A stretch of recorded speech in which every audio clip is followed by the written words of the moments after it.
Greetings, this is Vlodril and welcome to the review for the game Attack of the Earthlings. Attack of the Earthlings was made by Team Junkfish.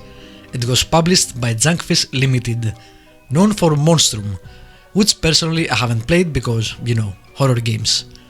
Attack of the Earthlings, on the other hand, looked right up my alley, so I approached them for a key, which they graciously provided me with. After doing a full playthrough and enjoying it, I decided to do a smaller video, a review, for people who don't want to spend 10 hours to see what a game is all about.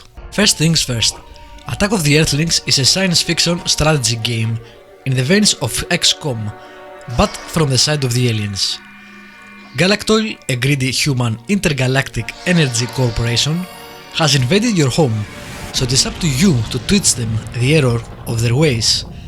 Unlike XCOM, the game aims for a more satirical and funny storyline, which it achieves in quite a satisfactory manner.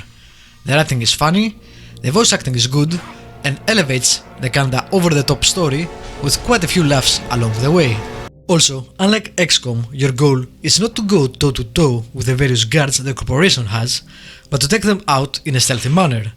You can trade blows here and there, but for the most part you will be figuring out how to kill people silently or how to get to your main objective.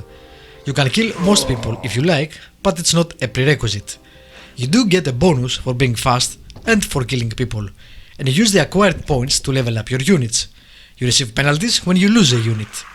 The game lets you respec for free before each level, so you can experiment freely to get the build you want for your units. You start each level, of which there are 7, by controlling the alien matriarch.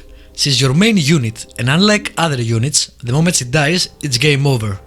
You can always load, of course. She's the only unit that is able to spawn other units.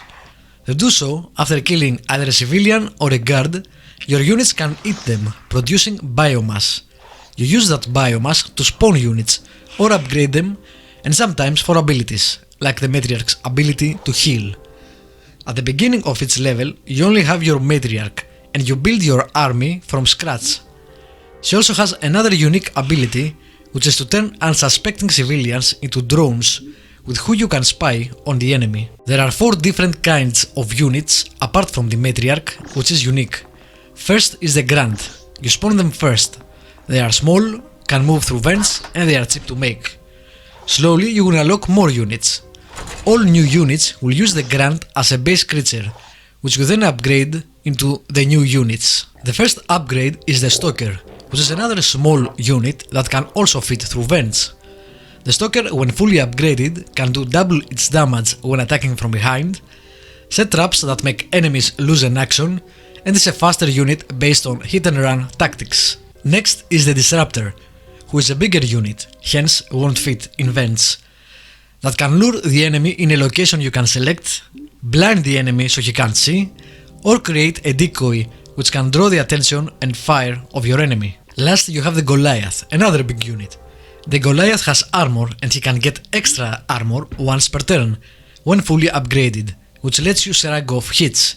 He can also pound the ground and damage everyone around him, can heal himself and can attack twice. The game does a pretty good job on making each level unique, and you will have to figure out which unit will get the most optimal result to get through them.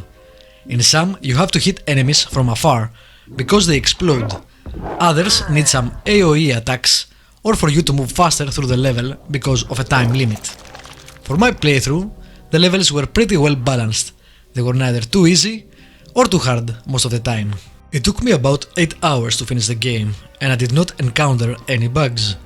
The game cost about $22 or euros at the time of the review, so it is pretty cheap, with some limited replayability if you wish to try another campaign to improve your score and try to max out your unit's upgrades.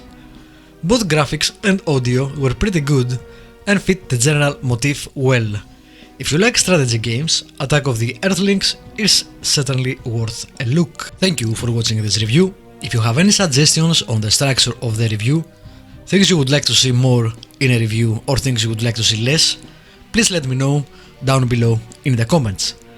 Press the subscribe button if you want to be notified about the next one, press the like button which always helps, and I will see you next time.